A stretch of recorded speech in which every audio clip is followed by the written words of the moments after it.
When I heard about the topic for tonight, gratitude, I automatically thought about my first divorce. And I'm kind of sad that I didn't go as the 11th guy, because that's probably the best thing I'm going to say. So, get that first line in and let it hang there a little bit.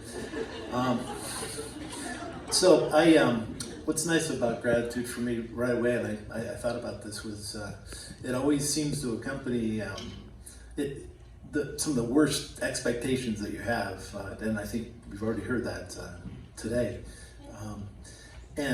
So I was a newly divorced dad, and I didn't want to be a McDonald's dad, the kind that sort of hangs out on Sunday with their kids trying to get as much out of a Happy Meal as they can, and kind of keep the bonding process going. I didn't want to be that. I wanted to be a Renaissance dad, a dad that takes their kids to all sorts of things, shows, musicals, all kinds of stuff. Get them out of Littleton, Colorado, which is a wonderful place.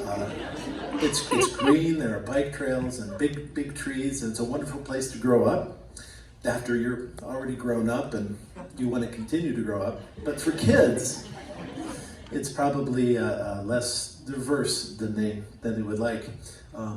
Very homogenous in a lot of ways.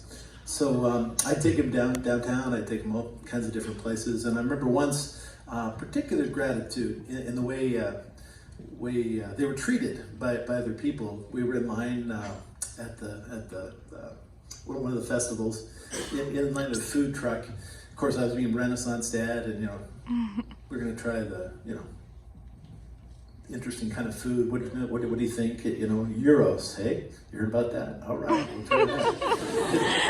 We're going, okay, that was great. And as we're standing there, a guy came up, definitely drunk. You could smell the vodka kind of from his pores. His clothes were not looking good, so I figured probably homeless. And that's when the suburban dad came out in me. I had the Renaissance dad, and I had the suburban dad, and I thought, oh boy, here's the homeless guy, here's my kids. We can't have this happen. I got to break this up. But they started talking, and it was great. He asked some questions about their school and about their lives, and he was very concerned, and the kids were having a great time telling them all about it. And it was great up until the point that he actually was very polite. He just said, "Excuse me," and he turned around and he threw up on the lamppost. Then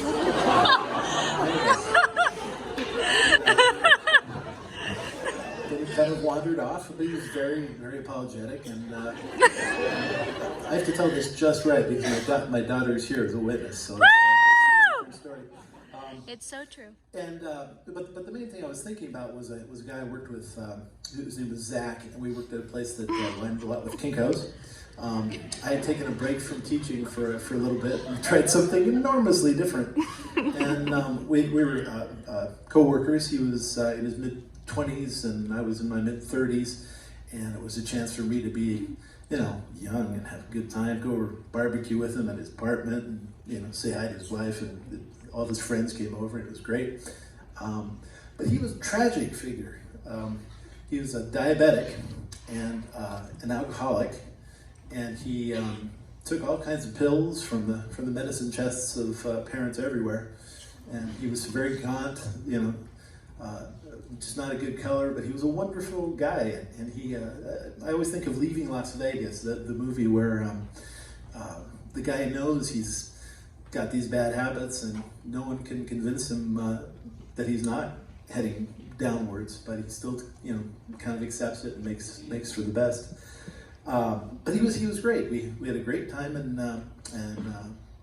I could, be this young guy with them, and I could be Renaissance dad. But he ended up getting a second DUI, and I've never heard of this before, but they sentenced him to have to go into night prison so he could work at the place that rhymes with Kinko's. And then at night, he would take a bus and go into the prison. If he didn't make it on time, it was a parole violation type of deal. So he always had to get there. And one day, the bus was late, and he really feared, that this was going to be a big problem. So I said, "Hey, let's go. I'll take you there."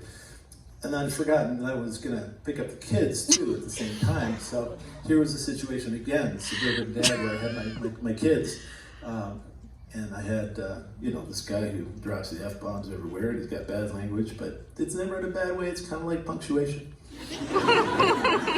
And he wanted to be a rapper. He wanted to be a DJ. He had this, Mac all set up with all the garage band stuff. And it was a sweet guy. And so, yeah, here's the kids in the car. We're going to pick up Zach, and we're going to take him to prison. And how's this going to go? How am I going to explain this? My kids were, very young. You were. And so I kind of told him, this is what we're going to do. We're going to drop off Zach at a prison there. Oh, okay. That's good. Sounds good. So he got in the car. It was no trouble. He was the nicest guy ever. It reminded me of the drunk guy. He talked to him, asked them about their school and how things were going, and they told him all kinds of things, and they had this wonderful little conversation. And then we drove into the jail parking lot. And, he turned and he got very serious. He turned back to them and he said, kids, I've made some bad choices in my life. And I don't want you to be anything like me. So you have to promise not to do what I've done. And of course, instantly, God, okay, yeah, we'll do that. And he got out. And on the way home, I remember feeling compelled to say something about the fact we just dropped this guy off at the prison. The fact that, he probably didn't have a lot of time left, which is a lot to tell a kid, but they liked him so much, and it was a great situation. And I do hope he's still with us. But it meant a lot to the kids, who they still talk about him, and to me as well. How people talk to my kids and deal with them, very important, very, very gratified for that thing with a G. So anyway, if you want to know if it's true, talk to that woman over there. So, all right, thanks very much. It's true.